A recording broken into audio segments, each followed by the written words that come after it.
Selamat malam Bapak Ibu yang dikasihi oleh Tuhan. Kita bertemu kembali di dalam ibadah PA kita pada malam hari ini. Sebelum kita membaca firman Tuhan, kita bersatu di dalam doa.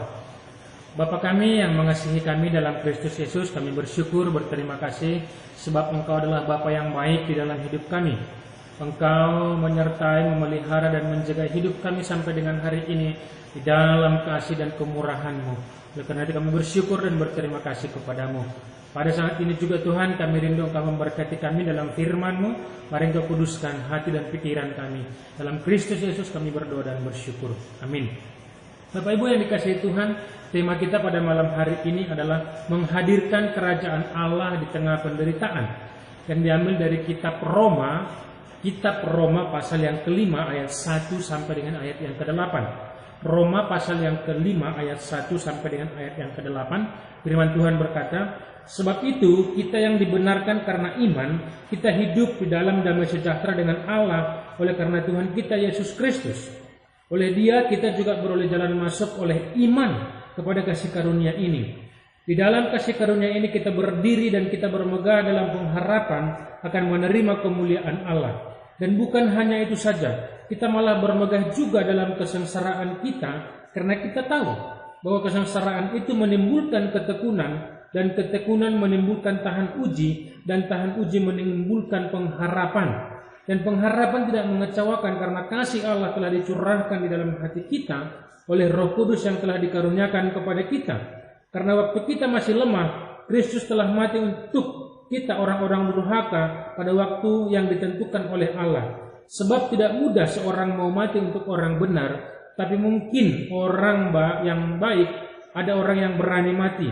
Akan tetapi Allah menunjukkan kasih-Nya kepada kita oleh karena Kristus telah mati untuk kita ketika kita masih berdosa. Sampai sedemikian pembacaan firman Tuhan, berbahagialah orang yang mendengarkan firman Tuhan dan memeliharanya dalam kehidupan sehari-hari.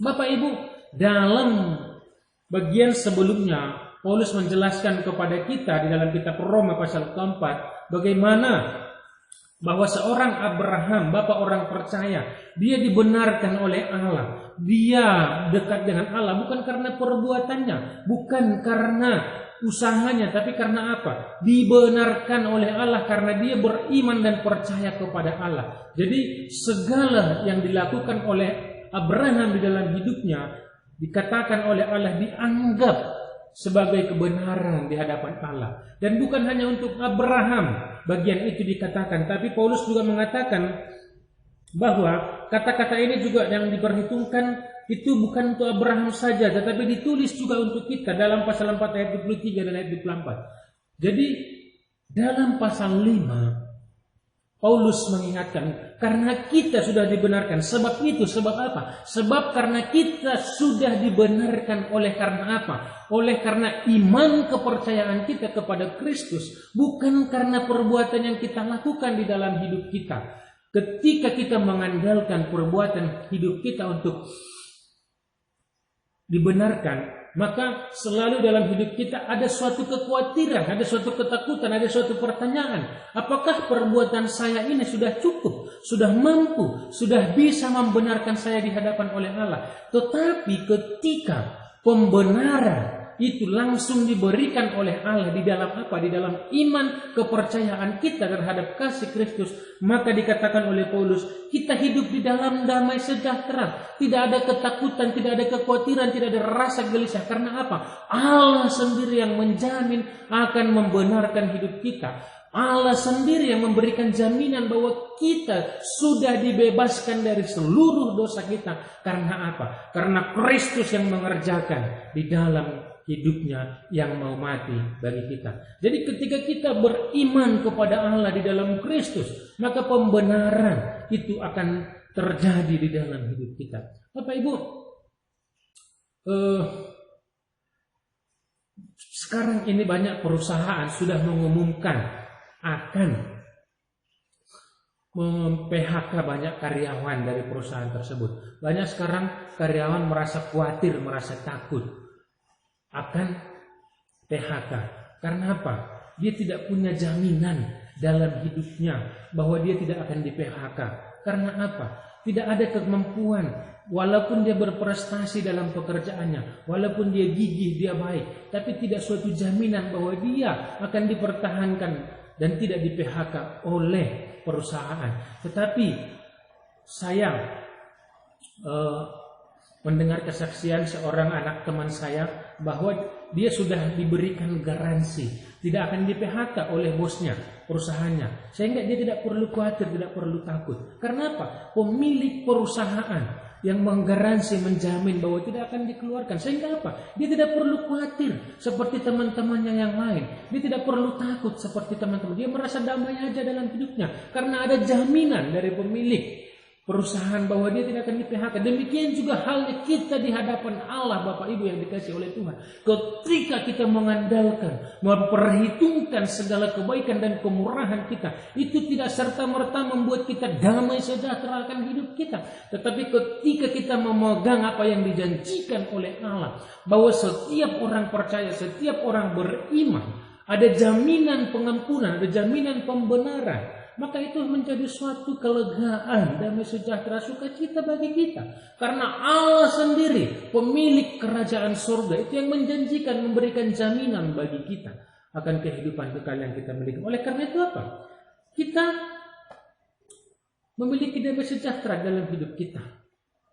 Selain memiliki damai sejahtera, kita juga apa? Di dalam iman, kita memperoleh kasih karunia, belas kasihan dari Allah Bapa di surga. Di dalam iman, kita sebagai anak-anak yang dianggap sebagai anak oleh Tuhan, beroleh belas kasihan. Sebagai Bapa yang baik, sebagai Bapa yang mengasihi anak-anaknya. Demikianlah di dalam iman kita beroleh belas kasihan dari Allah Bapa di surga. Kita tahu bahwa setiap tindakan yang dilakukan oleh Bapa atas hidup kita itu selalu berkaitan dengan kasih-Nya, sehingga dapat kita yakini, dapat kita pegang bahwa setiap tindakan, setiap karya Tuhan yang terbaik di dalam hidup kita itu tidak akan pernah mencelakakan hidup kita.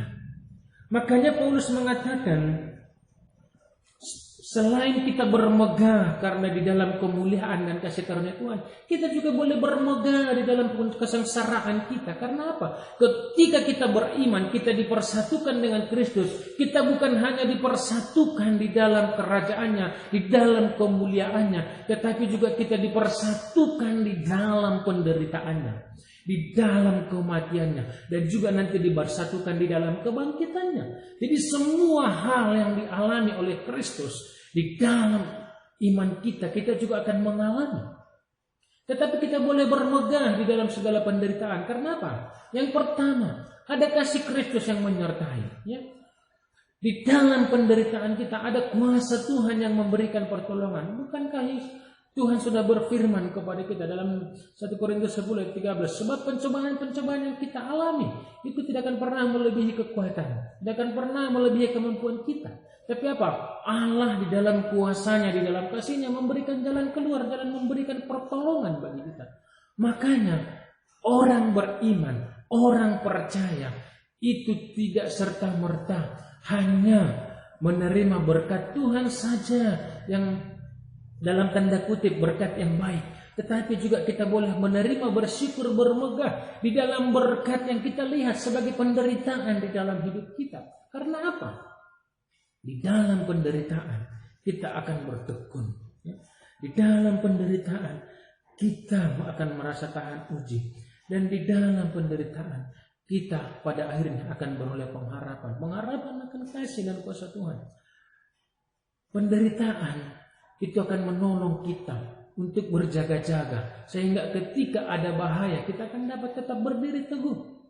Saya sewaktu masih sekolah, waktu SMA atau waktu kuliah, guru dan dosen itu sering membuat ujian atau ulangan tiba-tiba, ulangan harian tanpa pemberitahuan. Tetapi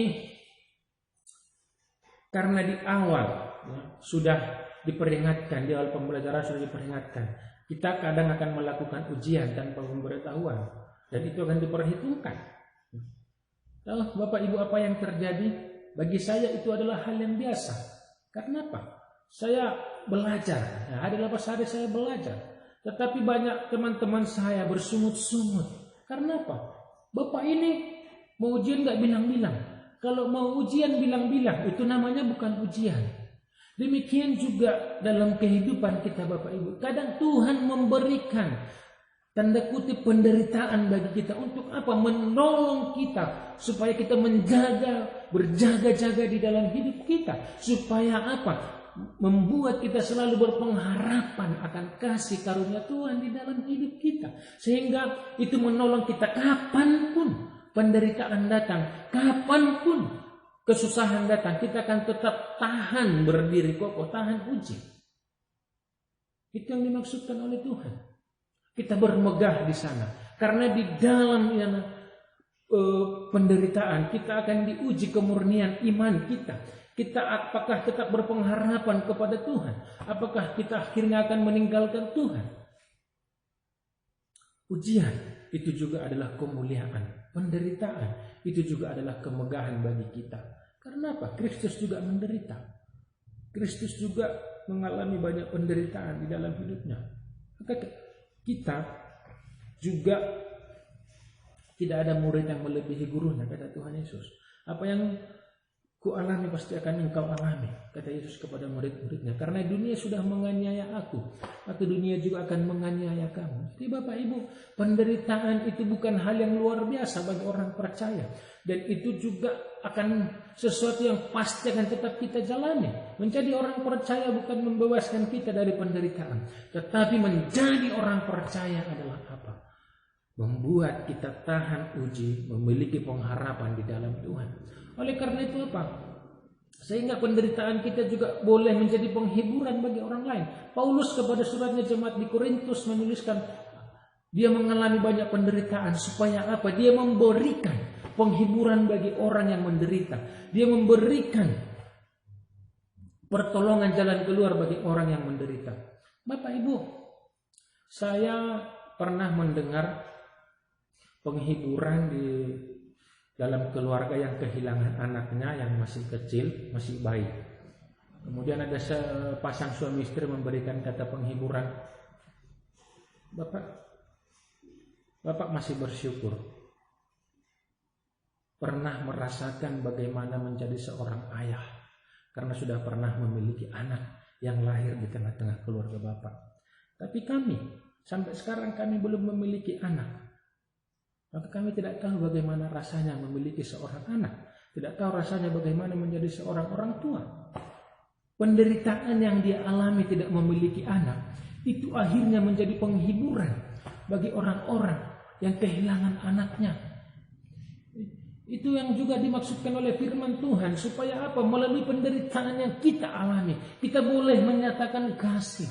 Kita boleh memberikan penghiburan. Melalui penderitaan kita, kita dapat menghadirkan kerajaan Allah di tengah-tengah dunia ini. Melalui apa? Melalui pengharapan kita akan kasih Tuhan. Dan juga melalui penghiburan, kesaksian hidup yang kita berikan bagi orang-orang di sekitar kita. Sehingga orang-orang yang menderita, mereka juga dikuatkan, dimampukan. Akhirnya mereka juga memiliki pengharapan kepada Tuhan di dalam hidupnya. Karena apa Bapak Ibu?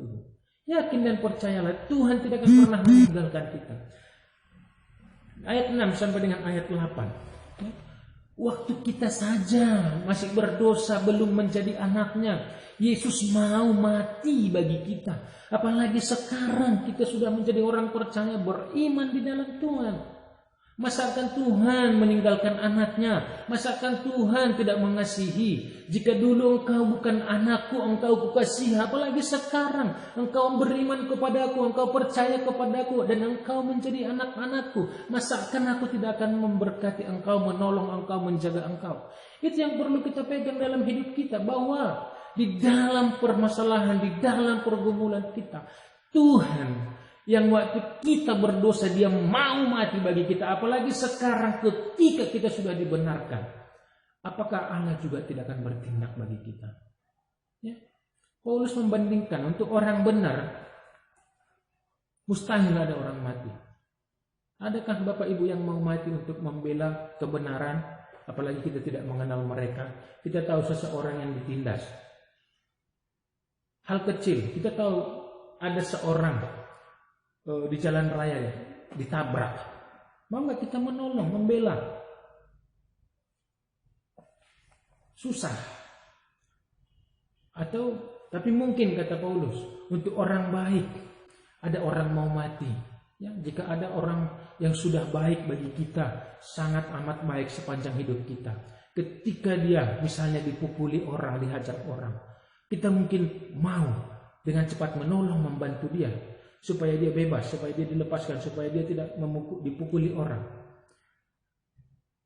Apalagi ada orang jahat, mau nggak kita mati? Kita tahu pencuri dipukuli orang di situ, jangan-jangan kita ikut mukuli. Ya. Tapi Yesus mau membela orang yang seperti itu, membela orang jahat, bahkan sampai mati. Siapa yang jahat? Bapak, Ibu, dan saya.